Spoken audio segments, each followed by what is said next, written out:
modern seperti sekarang, penyakit kanker merupakan salah satu penyakit paling mematikan. Kanker bertanggung jawab untuk sekitar 25% dari seluruh kematian. Dari jenisnya, terdapat beberapa kanker, seperti kanker hati, kanker paru, kanker payudara, kanker darah atau leukemia, kanker kulit, dan lain sebagainya. Sayangnya, masih ada beberapa pemahaman keliru yang beredar seputar penyakit kanker. Sebagian menganggap penyakit ini sangat menakutkan. Benarkah demikian? Inilah fakta dan mitos tentang penyakit kanker.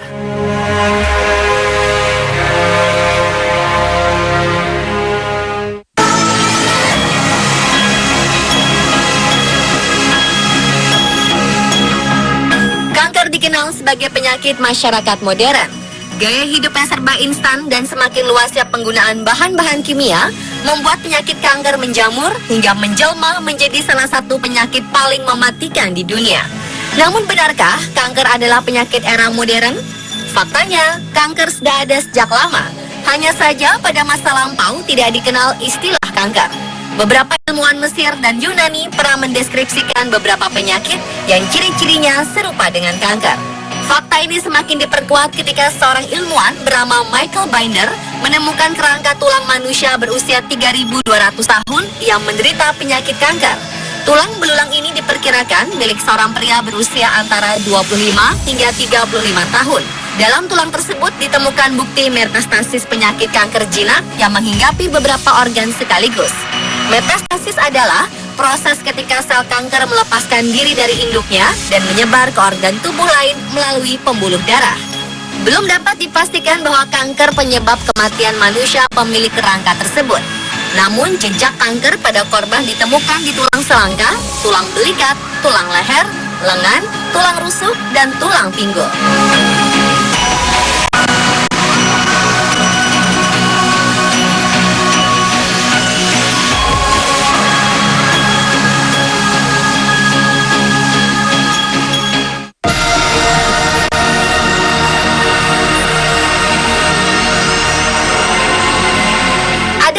Menyatakan bahwa kanker adalah penyakit menular. Benarkah demikian? Faktanya, anggapan itu salah. Meskipun mematikan, penyakit kanker tidak bersifat menular. Bahkan jika ibu hamil mengidap penyakit kanker, anak yang ada di dalam kandungannya akan aman dan tidak tertular kanker dari ibunya. Kemampuan sel kanker menyebar ke seluruh tubuh penderita kanker sangat cepat dan tidak terkendali. Namun penyebaran ini hanya terjadi dalam tubuh penderita. Kanker tidak bisa berpindah ke tubuh orang lain, sekalipun itu kanker kulit. Jadi, jangan takut jika bersentuhan dengan penderita kanker kulit. Akan tetapi, ada kasus tertentu yang memungkinkan kanker berpindah dari tubuh penderita ke tubuh yang sehat, yaitu dengan transplantasi organ tubuh. Jika organ yang didonorkan mengandung sel kanker, maka besar kemungkinan penerima organ akan menderita penyakit kanker yang sama. Kemungkinan hal ini hanya 2 kasus per 10.000 transplantasi. Tentunya tim medis juga akan memeriksa terlebih dahulu keadaan organ yang akan ditransplantasi sebelum memindahkannya ke tubuh penerima organ.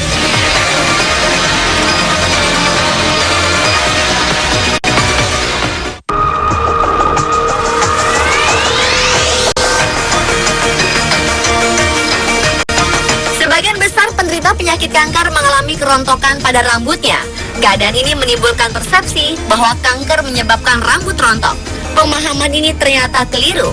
Yang menyebabkan rambut rontok bukanlah sel kankernya, tetapi pengobatan atau terapi yang dipakai untuk menyembuhkan kanker adalah biang keladi dari penyebab rambut rontok. Pengobatan kanker yang umum digunakan adalah kemoterapi. Tujuannya adalah untuk memodifikasi sel-sel kanker sehingga tidak lagi tumbuh tak terkendali. Sayangnya pada saat kemoterapi, seluruh sel tubuh termasuk sel normal yang sehat juga terkena dampak modifikasi tersebut. Ketika kemoterapi, sel rambut juga termodifikasi sehingga membuatnya menjadi rontok. Namun sel rambut tidak seperti sel kanker yang akan mati jika sudah dimodifikasi oleh kemoterapi. Setelah kemoterapi selesai, sel rambut akan memulihkan diri seperti sebelumnya. Rambut penderita kanker akan kembali tumbuh pada minggu keempat hingga keenam setelah sesi kemoterapi berakhir.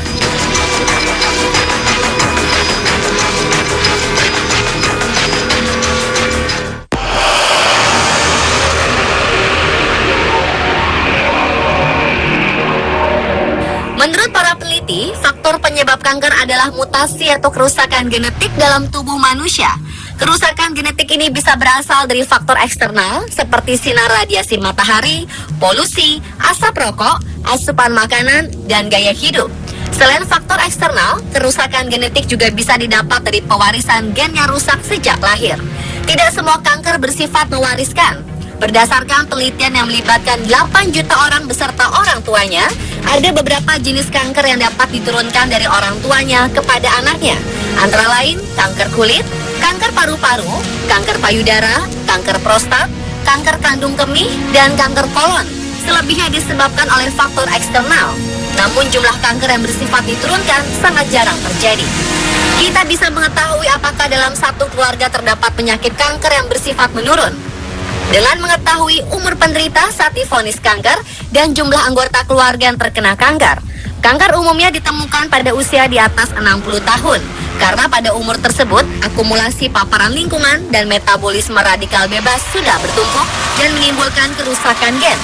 Jika dalam keluarga besar ditemukan beberapa anggota keluarga yang terdiagnosa kanker di bawah usia 50 tahun, maka ada kemungkinan dalam keluarga tersebut terdapat pewarisan gen yang sudah rusak.